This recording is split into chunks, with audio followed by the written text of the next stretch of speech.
Allô et salut, c'est Version Française, votre magazine de la mode, de la déco, du design, de la culture, du chic, quoi, à la française. Et ceux qui en parlent le mieux, ce sont les étrangers, non? Natürlich.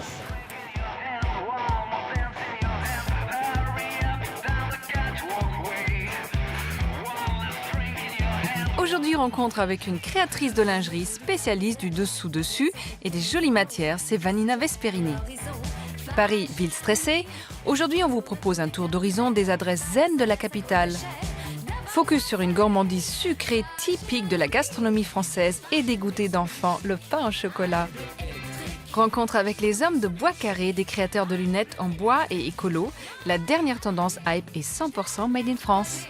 Mais tout de suite, ces points de vue, notre regard affûté sur les nouveautés stylées de la semaine chic. Version française, c'est maintenant.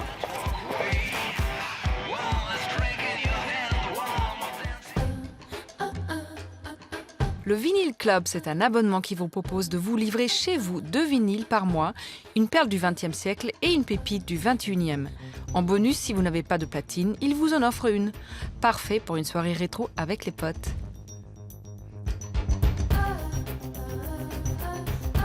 La brasserie Barbès à Paris, c'est le lieu où il faut être ce printemps. Avec son rooftop de dingue et la vue sur Tati en face, attendez-vous à faire la queue pour rentrer dans ce lieu déjà très select. Et attention, hipster barbu inside.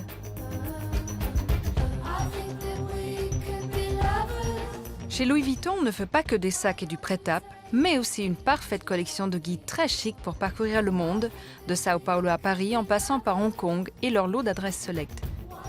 Notre préféré, évidemment, c'est Paris.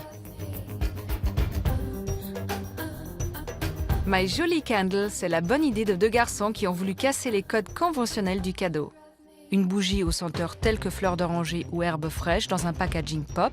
Et la surprise, c'est que cette bougie, après avoir brûlé 40 heures, cache un bijou en argent et cristal de Swarovski.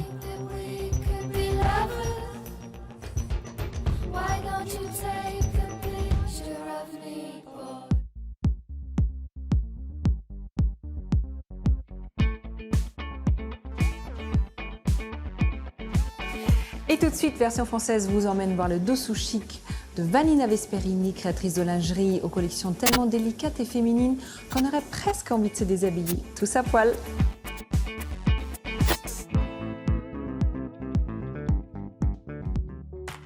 Rencontrer Vanina Vesperini et sa marque éponyme, c'est apprendre à découvrir un concept dont elle est la pionnière, le dessous-dessus.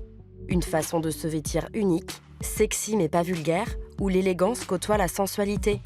Si le concept est repris par toutes les grandes marques, pas de quoi faire tourner la tête à la créatrice, qui vient de poser ses valises à Versailles. Sa marque de fabrique, ce sont les couleurs, la soie, la dentelle et le top. Mais elle propose également toute une panoplie de créations hors normes, du balconnet culotte à la robe en passant par la combi. Pourtant, rien ne prédestinait la jeune femme à révolutionner les codes de la lingerie. Dans la famille, on était plus branchés de théâtre et enseignement que mode, quoi. Ce goût pour la mode me vient de ma grand-mère parce qu'elle était modiste, en fait, juste après la guerre. Et puis après, quand j'ai grandi, on créait ensemble toutes les robes de soirée. Donc elle m'a vraiment donné le goût de la couture, enfin, c'est elle qui m'a initiée à la machine à coudre, etc. Et puis, mais j'ai jamais pensé que ça puisse être un métier, en fait. J'ai vraiment tout appris sur le tas. Il y avait tu sais, des petites dentelles en coton. Ça pourrait faire comme une gamme en plus mariée. Ouais. Là, en fait, on est en train de, en fonction des coloris de soie, faire les associations entre soie et dentelle. C'est vraiment, on va dire, le cœur de la collection. Et puis notre ADN, c'est vraiment les associations de couleurs et la couleur.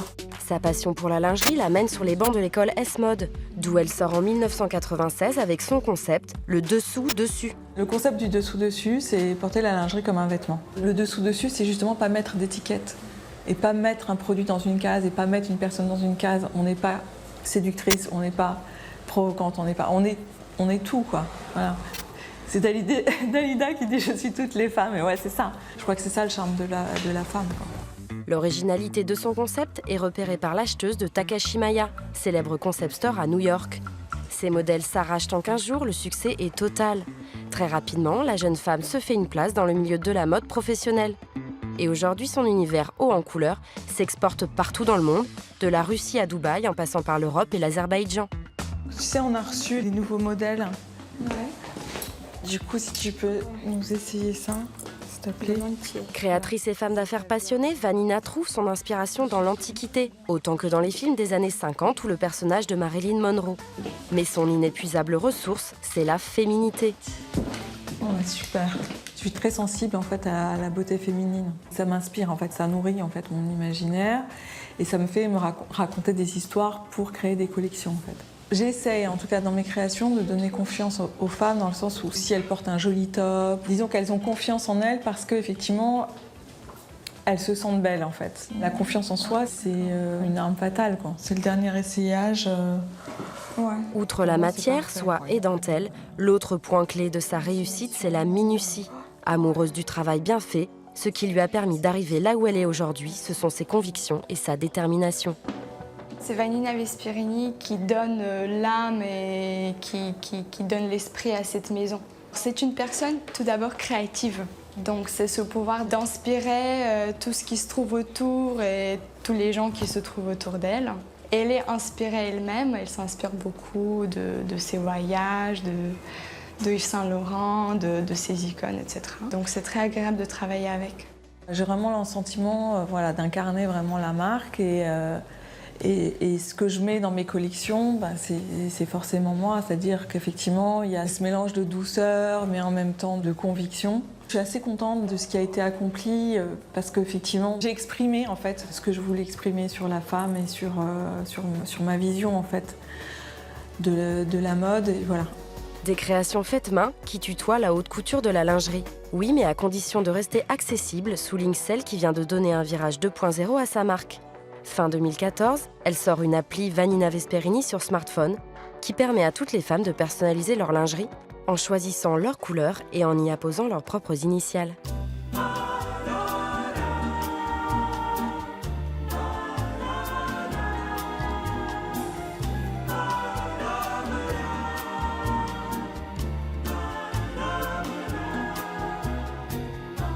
Bon, Vanina, maintenant qu'on se connaît mieux, est-ce que vous êtes prête pour un petit striptease?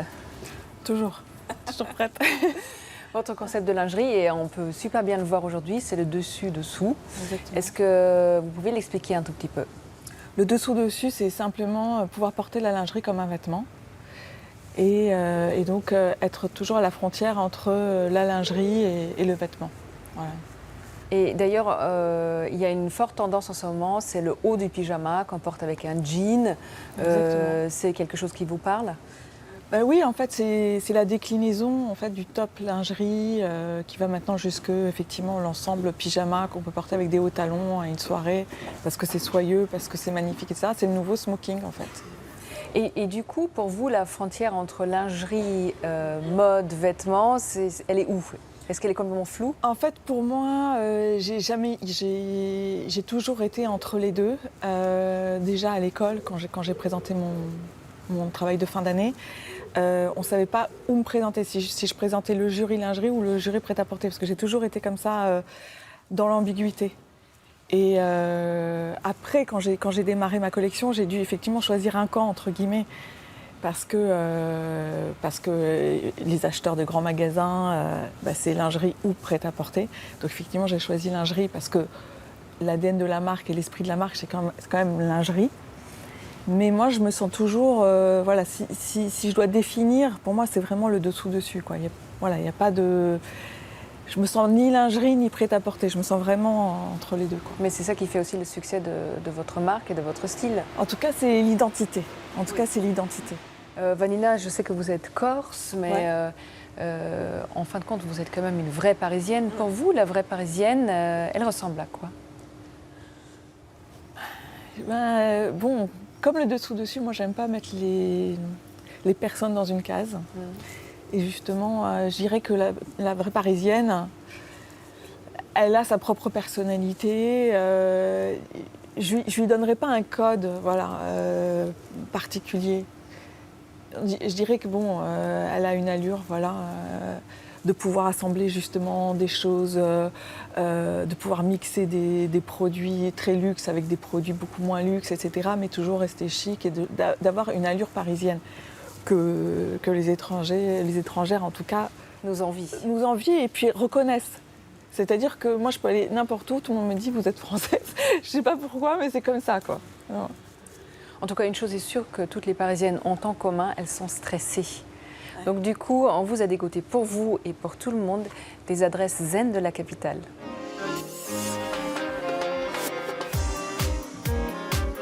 Paris, ville de snobs stressés, ville qui va à 100 à l'heure. Parce que le stress c'est mauvais pour la santé et que ça file des rides avant l'heure, aujourd'hui on vous propose une sélection d'adresses zénifiantes pour arrêter de faire la tête. Premièrement, si vous êtes parisien, c'est que vous êtes un fêtard et donc vous manquez forcément de sommeil. Direction le bar à sieste. Pour attraper la nuit dernière, vous avez dansé sur le bar jusqu'à 5h du matin. Alors Zen est un bar à sieste, un lieu à part dans lequel vous pouvez vous détendre à toute heure de la journée. Sans rendez-vous, vous restez habillé.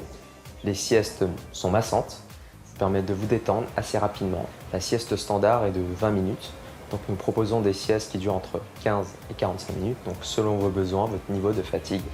Et concrètement, ça ressemble à quoi? Alors le fauteuil apesanteur est un fauteuil de massage dans lequel vous êtes incliné en position semi-allongée. Vous avez un programme de massage qui est adapté pour traiter votre fatigue, donc ça va du massage le plus relaxant au massage le plus sportif, requinquant, vivifiant. Requinqué d'un bon dodo, on part faire les magasins. La zen attitude, c'est aussi une manière de s'habiller et de choper tranquille.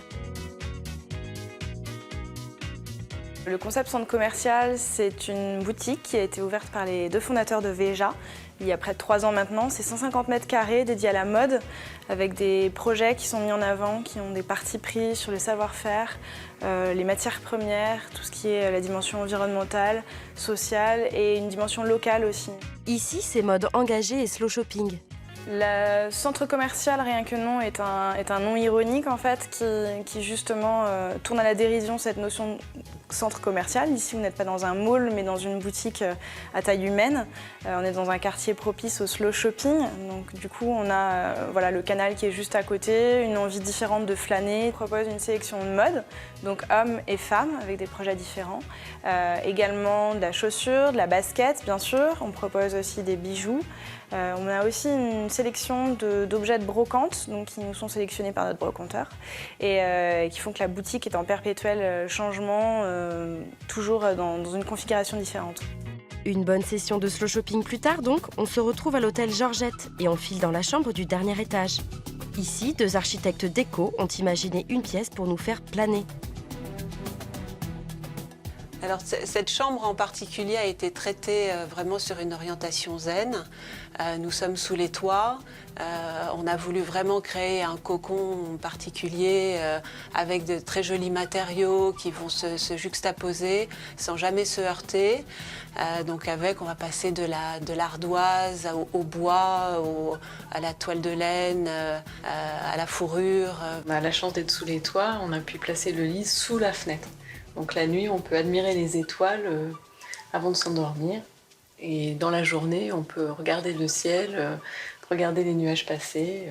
Ça participe à la plénitude et au zen du lieu. Une idée qui vous laissera contemplatif devant les nuages qui défilent comme un film d'art infini.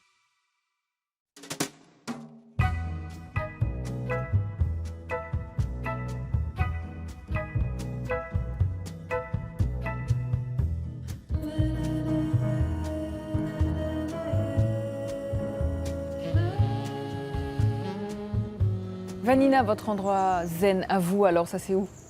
Alors moi, c'est en Corse, à Porticcio, dans un endroit assez magique qui s'appelle... c'est un hôtel en fait qui donne, le Maquis en fait, qui donne vraiment sur la baie d'Ajaccio et qui est en pointe comme ça, au bout pratiquement d'une falaise, et du coup on est directement sur la mer. C'est vrai que la Corse, ça donne l'impression d'être très loin. En fin de compte, on est très proche. Ouais, exactement. C'est génial. Et c'est juste magnifique, ouais, en fait. Pour revenir à votre collection, chaque collection, j'imagine, raconte une histoire. Ouais. Quelle est celle de la dernière? Alors la dernière a raconté l'histoire d'un voyage. Bon, évidemment, c'est toujours l'histoire d'une femme qui rencontre un homme. Ok. Et donc là, il s'agissait de l'Orient Express. Ça se passe dans l'Orient Express. Donc on a un thème qui s'appelle l'Orient Express, etc. Et qui mange des macarons. Parce qu'on a aussi un thème qui s'appelle macarons avec des couleurs comme ça, acidulées, etc. Et voilà, c'est cette histoire d'amour dans l'Orient Express entre un homme et une femme. Qui est votre cliente? Est-ce que c'est la femme qui vient acheter pour son mari? Est-ce que c'est le mari qui vient acheter pour la femme? Ou est-ce que c'est la femme qui vient acheter tout simplement pour elle-même? Ben, j'allais dire, en fait, c'est les trois. On a beaucoup d'hommes, on a 50% de notre clientèle est masculine. Donc, alors, ils n'achètent pas la même chose, mais nous, c'est ce qu'on essaye effectivement de... Enfin, c'est la base, disons, de l'histoire, justement, de la collection. C'est effectivement une histoire entre un homme et une femme. Et même quand la femme s'achète de la lingerie pour elle, c'est avant tout pour le regard de l'autre, que ce soit un homme ou une femme d'ailleurs, mais c'est pour l'autre. Et en fait, moi, c'est ce que j'aime, c'est en fait essayer de créer un produit qui amène l'un vers l'autre. En fait, c'est une histoire d'amour. Une histoire d'amour. Je raconte une histoire d'amour. Je sais que Vanina, vous avez 4 enfants. Ouais. Je ne sais pas si vous avez des filles, je pense que oui. Oui, j'ai 2 filles. J'ai 2 filles. Qu'est-ce que vous aimeriez leur transmettre? Quelle image de la femme ou Alors, j'essaye de leur transmettre une certaine douceur de vivre, même si c'est pas facile. Mais justement, leur dire que voilà, il faut toujours faire sortir, sa douceur de vivre, toujours regarder les choses du côté positif. Et que parce que souvent elles reviennent de l'école, maman. On m'a fait ci, on m'a fait ça. Non, mais justement, c'est peut-être parce qu'il faut peut-être regarder ailleurs. Peut-être que c'est pas cette copine, peut-être c'est une autre, etc. Et en fait, leur dire que les choses qui t'arrivent amènent toujours à quelque chose de positif. Ouais. Merci beaucoup. Merci Vanina. beaucoup. Merci à vous.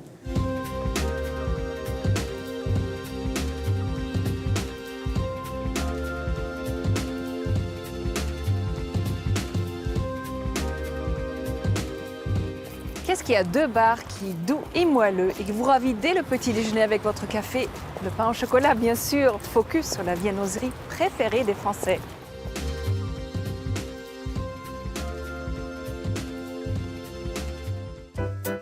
Il est fondant, croustillant, chaud, savoureux. C'est le pain au chocolat. Vous en raffoliez déjà petit, et encore plus aujourd'hui. Celui que certains appellent chocolatine, cook ou croissant au chocolat, nargue vos papilles en déversant autour des boulangeries ce fameux parfum auquel on ne résiste pas. Si le pain au chocolat est une douceur populaire mythique aujourd'hui, il a ce parfum de nostalgie de la sortie d'école et de l'heure des mamans. Ah, le pain au chocolat, pour moi, c'est l'enfance, c'est le goûter, c'est le moment béni où on sort de l'école et on va retrouver la maison, les potes. Et puis on passe par la boulangerie où ça sent jusque dans la rue. Et voilà, et on s'achète des chocolatines qui sortent du four. Ça, c'est magique. Ouais. 2 hommes de passion, 2 artisans boulangers, qui ont associé leur savoir-faire à leur amour de la tradition et du goût pour fabriquer des pains au chocolat d'exception. Nous, on se bat pour l'artisanat et nous sommes plus que 20% en France au niveau des artisans pâtissiers boulangers à fabriquer notre viennoiserie. Chez Blé Sucré, dans le 12e arrondissement de Paris, comme chez Du Pain et des Idées dans le 10e, tout est mis en œuvre pour offrir aux adeptes de viennoiserie un pur instant de gourmandise. Ils nous ouvrent les portes de leurs ateliers et nous confient les secrets de fabrication du fameux pain au chocolat. Décryptage. Pour fabriquer le pain au chocolat, rien de sorcier en apparence. Mélangez la farine, le sel, du sucre, de la levure, de l'eau et du lait. Si certains laissent le mélange au robot, d'autres préfèrent se muscler les bras avec le traditionnel fouet de grand-mère. Ensuite, chacun sa recette. Si chez Du Pain et des Idées, on pétrit la pâte, Fabrice Le Bourda, quant à lui, l'enveloppe dans un papier film. Ce qu'on appelle donc la détrempe, on va bien la filmer pour pas que ça croûte. La détrempe est en réalité la pâte qui sert également à la fabrication du croissant, à laquelle Christophe Vasseur rajoute du beurre pour encore plus de gourmandise. Le pétrin est alors placé au réfrigérateur pendant plus d'1 journée. C'est l'étape de la fermentation qui permet aux arômes de se développer. Amis du cholestérol, bonjour, vient maintenant la phase d'intégration du beurre, et on n'y va pas de main morte. Adepte de régime hypocalorique, s'abstenir. Christophe Vasseur, comme Fabrice Le Bourda, procède ensuite à un savant pliage qui va donner au pain au chocolat son joli feuilletage et sa touche croustillante.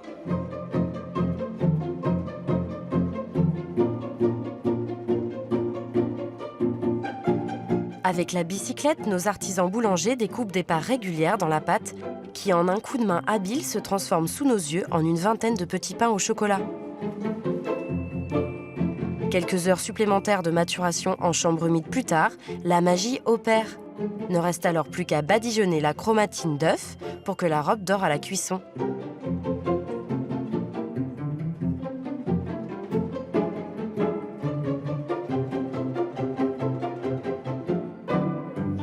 On voit très bien là les feuilles. Là, on les voit très bien. C'est justement ce qu'un industriel n'arrive pas à faire parce que l'industriel, lui, il passe pas 30 heures à faire son pain au chocolat, il passe 2 heures. Vous avez vu le temps qu'il faut pour faire un croissant? Il nous faut 48 heures pour sortir ça. 48 heures. L'artisan, pour moi, c'est un homme ou une femme qui transforme de la matière première de son choix en y mettant ses idées, son cœur, sa sensibilité pour en faire un produit unique. À mon sens, le choix des matières premières est fondamental parce que là aussi, c'est votre personnalité qui est à l'œuvre, mais c'est aussi votre éthique. Il faut savoir le drame. Vous voyez, ce que je fais là, c'est un métier qui n'existe plus. Ça s'appelait tourrier. C'est qu'on avait un métier qui faisait rêver la terre entière et aujourd'hui, on ne l'apprend plus. Voilà. Donc ce qu'on fait là, c'est du travail quasiment d'historien, d'archéologue, en tout cas de passionné, mais ce n'est certainement plus courant. Et heureusement pour nos papilles, quelques passionnés continuent de faire vivre ce métier en voie de disparition, qui nous donne tellement envie de croquer à pleines dents ce cultissime pain au chocolat.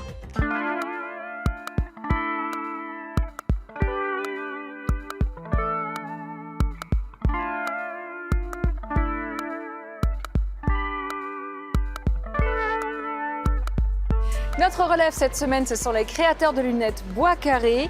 Ces fans de surf ont imaginé une collection 100% écolo et made in France. Ça sent bon le sable chaud et les vacances.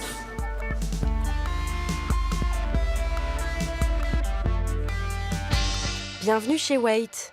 Wait, c'est une boutique de surf en plein Paris. Oui, vous avez bien compris, un surf shop rempli de beaux garçons bronzés qui partent faire de la planche à Biarritz le week-end. Ici, on vend tout l'attirail du parfait surfeur. C'est là qu'on a rencontré les créateurs de lunettes Bois Carré, Antoine et Julien. On est Antoine Mocard et Julien Thual, on est fondateurs de Waiting for the Sun et de Bois Carré. On a développé un process en fait, sur le fait de pouvoir produire de la lunette en bois à un prix accessible. On fabrique, il y a 5 ateliers pour fabriquer une lunette en bois carré. L'atelier majeur de production est dans le Jura, qui est en fait le berceau de la lunetterie française. Il y a une vingtaine d'années, beaucoup de lunettes se fabriquaient là-bas.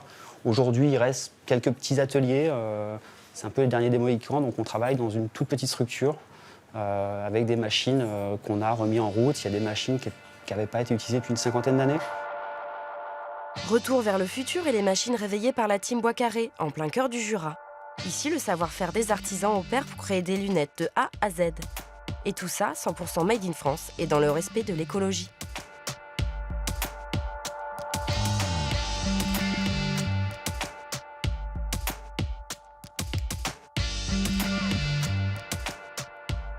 C'est important pour nous d'avoir cet aspect écologique. Il y a une prise de conscience qui se fait dans la vie de chacun, mais encore plus pour nous, parce qu'on vient produire des choses et qu'aujourd'hui, les ressources, elles ne sont pas limitées, surtout dans notre secteur. C'est important, évidemment, pour notre vie de tous les jours, notre quotidien aussi, en tant que citoyen. C'est important pour nos familles, c'est important pour notre avenir. Donc oui, aujourd'hui, travailler cette matière dont on a déposé le brevet, c'est une fierté. Et les lunettes Bois Carré, ça ne se fabrique pas comme ça. Explication technique avec Antoine. Alors, les lunettes Bois Carré sont toutes faites en France, de A à Z, depuis l'arbre qui pousse sur le sol français jusqu'au fait main, dans le Jura. On part d'une matière brute qui s'appelle l'acétate de cellulose, qui est complètement transparente, et qui est une extraction de la cellulose du bois. Et on y ajoute de la suure, qu'on récolte en scierie, qui sont considérés comme des déchets, qu'on lave, qu'on calibre. Quand on les mélange ensemble, ça nous donne un autre matériau où la matière plastique transparente prend la couleur du bois. Ces deux plaquettes, c'est les deux plaquettes de base qu'on utilise dans Bois Carré. Comme l'acétate est transparente, on voit que c'est les vraies couleurs naturelles des deux essences, donc vraiment du hêtre et de l'épicéa. Et à partir de ces couleurs, en ajoutant un peu de colorant naturel, on peut avoir quasiment toutes les couleurs du cotonnier qu'on l'on souhaite.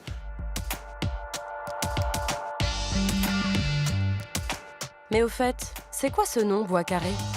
Ouais, il y a plusieurs, on peut l'expliquer de deux manières. Bois Carré, la première, c'est que C'est un peu une renaissance du bois, en fait, la matière de départ, c'est la sciure de bois, donc un déchet dans la production de bois en France, qu'on réutilise. Donc bois carré, c'était vraiment l'idée de redonner une deuxième vie à ce déchet. Et puis, en fait, l'acétate organique qu'on utilise est fait à base de bois aussi. Donc on vient associer de la sciure de bois, qui est donc le bois à l'état brut, avec cet acétate, qui est l'acétate de cellulose à base de bois. Donc c'est le bois fois le bois, donc le bois carré. Une marque fraîche et joviale comme notre mannequin du jour, Julia, la femme de Julien. Des lunettes respectueuses de l'environnement qui sentent bon le sable chaud et les surfeurs sexy. On les veut toutes pour un look branché et cool à la plage cet été. À bientôt les gars. Salut version française.